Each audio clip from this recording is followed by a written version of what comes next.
But God did something. God grabbed my heart. God took me from a place where 2 years clean and sober, where I could have gone down the road of destruction. And I don't think anybody in this room would have said, man, why is he doing that? Probably would have been a lot of understanding, like I can understand how someone would go down that road. And I can tell you there's some family members that went down that road. But for some reason, God chose a different path.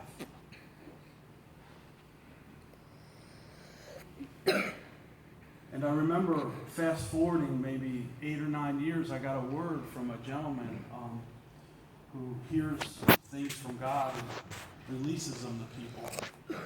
Really amazing man. And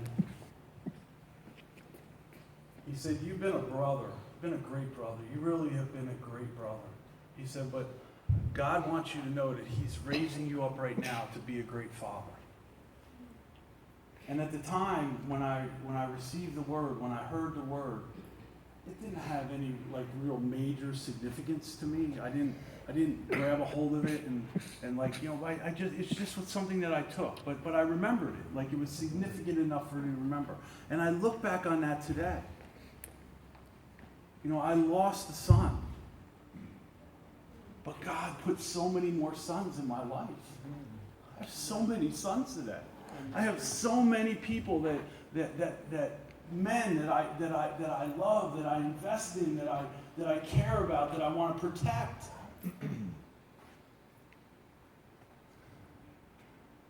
And then this happens. And what do? I don't know about you, but I looked inward. I went inside. I wanted to know what was it that changed in me? What was it that caused me to not be in relationship with Tony? Because I could blame it on him. I could say, you know what, he's powerful to choose and go his own way. How many times did I reach out to him? How many times did I call him? How many times did I try to connect with him?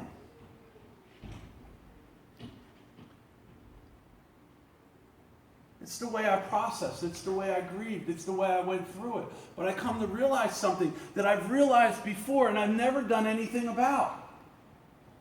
I mean, I was a pivotal part of the recovery community. And then I got into the church.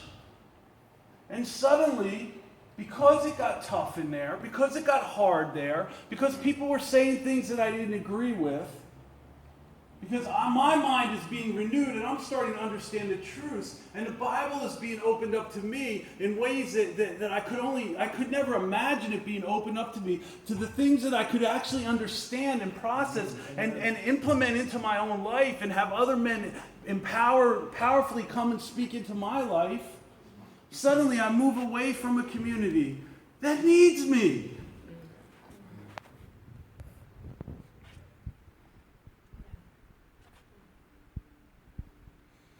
And if I stand up here and have lost one more and have not got my butt back there, then shame on me.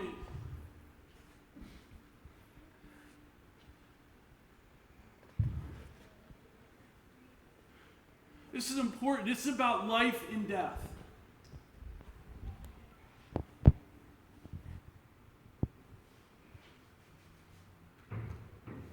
I love Tony. I love Tony. We had so many good times together. Yeah. We really did. And we had so many horrible times together.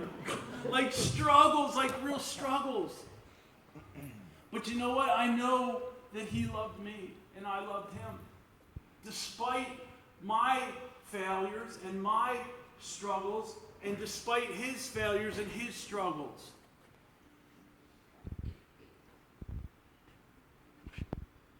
So I don't know about you, but this has caused me to look inward, to look inside, to look deep down inside.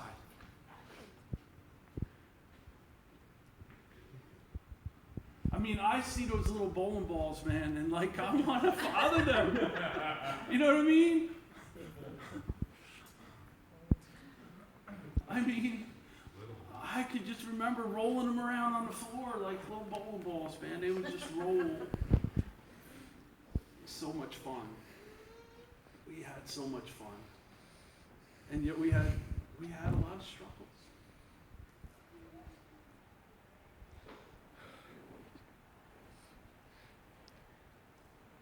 You know, when my son passed away, I would never wear a seatbelt. I would never get in a car and wear a seatbelt. And I said, you know what? I'm going to wear a seatbelt. Just so I remember him. And you know what? I'm going to make sure that I'm in AA meetings. And I'm going to make sure that I'm in AA meetings so that I remember Tony. And I never forget him.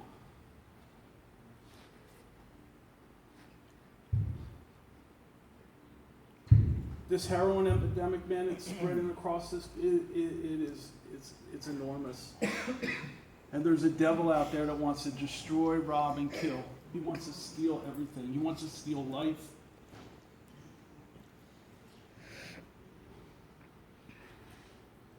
You know, Revolution Recovery is a program that's in this church, and you know, there's a declaration that's made that we will not lose one.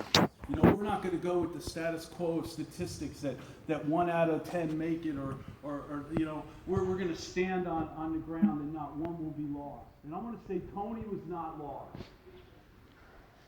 Tony was found. And we will be in paradise one day with him.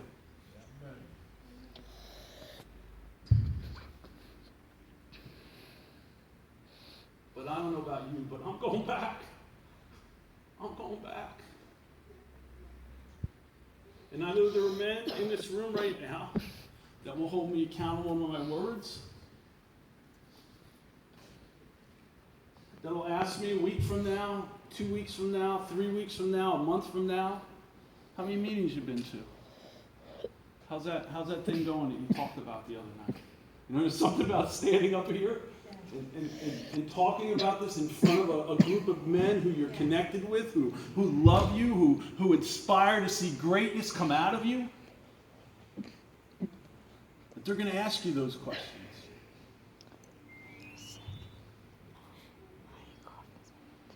I hope you join me. I really do. I hope you join me, because there's more Tonys out there.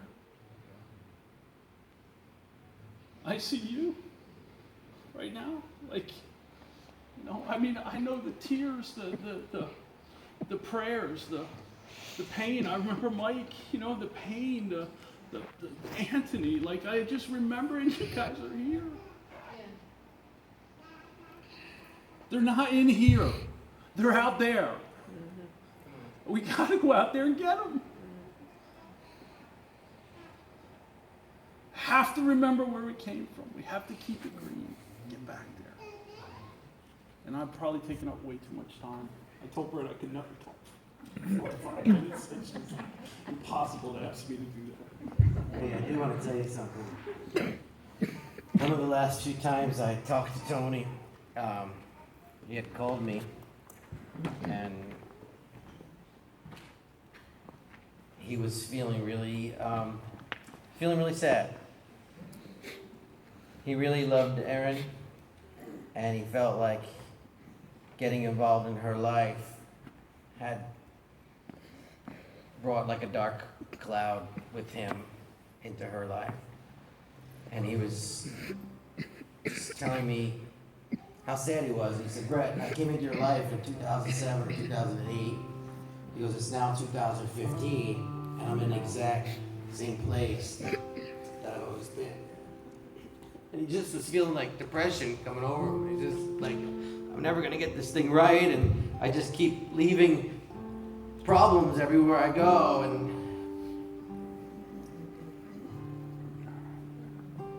And he said, I wish I could go back to when I was at Bill's house. So those are the good old days.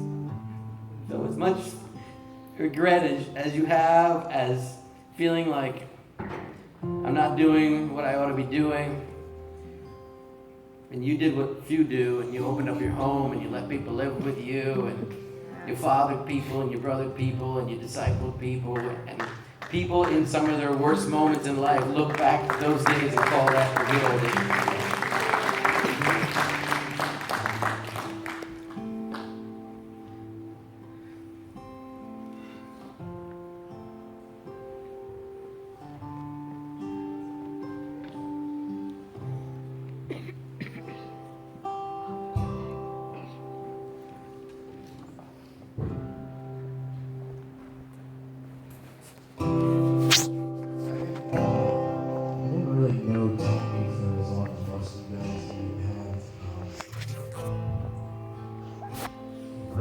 together a few times. I hung out with him a few times. But I do know that the short time that I was out with Tony, he is hard. And the funny thing is that I'm so fortunate to be in this place right now. Because I'm very well and very easily could have become Tony. I went through my struggle just like he did. But I'm fortunate enough to be able to. And the funny thing is that He's alright. most guys that I knew that struggle with addiction had just the basics. And I don't know if any of you guys are here today and you're struggling with the same thing that Tony was struggling with. But just understand that God knows your heart.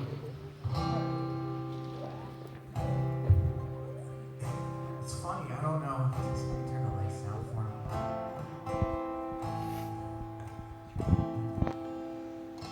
I don't know what your childhood was like, but I know that when you have a big heart, it tends to become callous. And maybe you were that kid running around on the playground and you were just hurt by everybody and all you can think is just one day somebody's going to really value my heart or somebody's going to take care of it. But then the world just sort of takes it